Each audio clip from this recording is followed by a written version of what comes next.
Hello കൂട്ടുകാരെ, അപ്പോൾ ഇന്ന് ഞാൻ ചെയ്യാൻ പോകുന്നത് വൻപയർ രസം അല്ലെങ്കിൽ വൻപയർ പുളിയാണേ.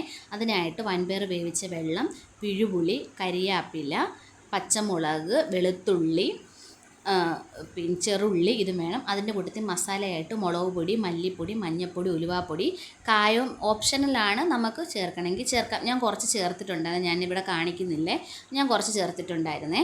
അപ്പോൾ ഇത്രയുമായിട്ടാണ് ഈ കറി വെക്കാൻ പോകുന്നത്. നിങ്ങൾക്കൊക്കെ അറിയാം, എന്നാലും ഞാൻ പറയാം.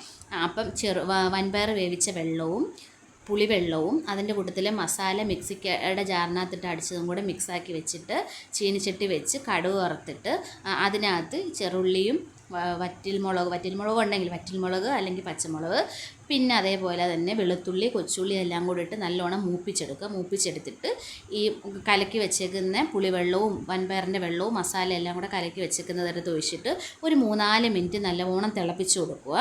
നല്ലവണ്ണം തിളപ്പിക്കുമ്പോഴാണ് അതിൻ്റെ ടേസ്റ്റ്. അപ്പോൾ ഒരു 3-4 മിനിറ്റ് തിളപ്പിച്ച് നോക്കുക. അപ്പം നമ്മുടെ കറി റെഡിയായി. അപ്പം നിങ്ങൾക്ക് ആവശ്യമുള്ള ഉപ്പ് ഇട്ട് കൊടുക്കണേ. അപ്പം കറി റെഡിയായി. നിങ്ങൾക്കിതൊക്കെ അറിയാം, എന്നാലും ഞാനിന്ന് വെച്ചപ്പോൾ നിങ്ങളെ കൂടെ ഒന്ന് അറിയിക്കാമെന്ന് വിചാരിച്ചു. അപ്പോൾ ഇത്രയേ ഉള്ളൂ. Okay, bye.